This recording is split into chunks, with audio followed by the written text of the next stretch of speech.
For James, probably on the balance of the 4 days, a result that's fair, I suppose, but a nervy afternoon. Yeah, it ended up being a very nervy last session of the game, to be fair, Marty.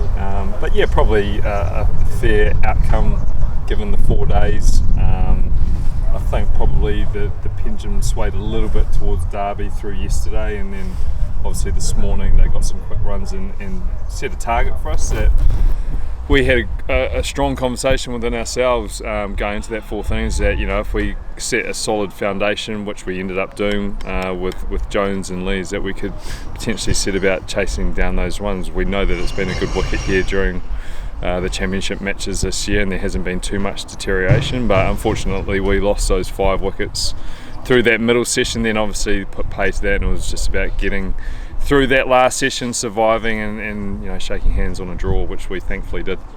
And what were you thinking when your 2 key batsmen got themselves out and over from tee? You must have been spitting feathers at that point, were you? Yeah, it's probably not something that I'd want to repeat right here, but like that's part of the game. But you know, I think we've seen in that last session some great character shown, some great resilience shown from firstly Liam Travaskis and Ben Rain, and then Tom McIntosh and Stan McAllendon, for 2 young guys to go out there and soak up that sort of pressure.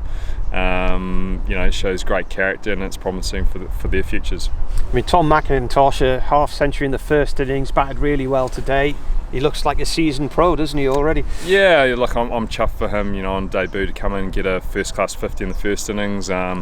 He was really tidy behind the stumps, took a couple of really good catches as well, and obviously to soak up that pressure this afternoon. He was disappointed to get out, but he took a lot of sting out of the Derbyshire, I guess, pursuit of victory. You know, it's a debut that he can be proud of, and equally Stan McAllendon, I think he showed real promising signs with the ball. He got a couple of first class wickets to get his tally underway there, and as well he's still to be dismissed in first class cricket, and again just showed some great resolve there in those closing overs of the game.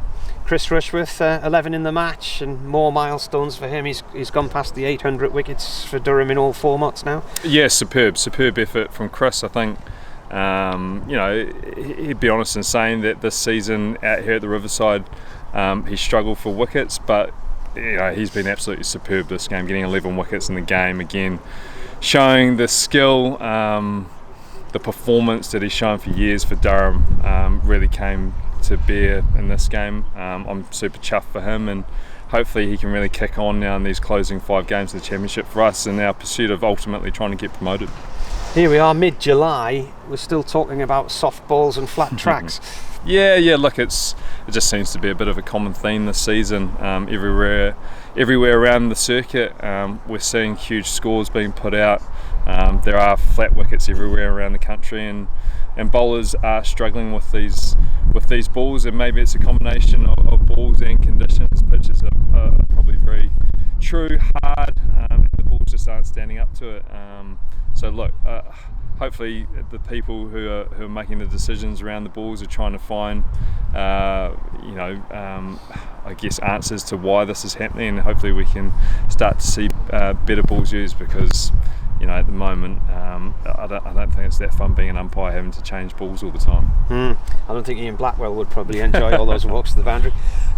Looking at the league table, though, that's 9 matches. It's still only the 1 win, 6 draws now, and losing ground on some of the teams at the top. It's looking like a difficult task to try and reel them in, isn't it? With 5 games to go. Yeah, yes and no. I think we are hanging in. Yes, 1 win from 9 is not where we want to be, but I guess with other results sort of having gone our way over the last couple of rounds, we are still hanging in, and if we can put 1 or 2 wins together, that really catapults us up the championship ladder and puts us into real contention to get promoted. So by no means are we out of it. Yes, we do have to probably start playing slightly better cricket and putting ourselves and continue to put ourselves in a position to win games and ultimately get those wins, because that's the only way we're going to really push ourselves to get promoted by the back end of September.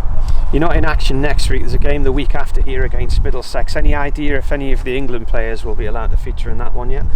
No, just waiting to hear really. There's a little bit of water to go under the bridge through the course of the next week. We've got, as you alluded to, next week off, so the boys now have got a bit of a break, a bit of a refresher for the next few days, and we'll get back together midweek next week and get ready for that Middlesex game, and then we'll just wait and see what the outcome of those lads that are involved with England, whether or not they're going to be involved with us for Middlesex. We're hoping that they are, but we'll just wait and see what happens.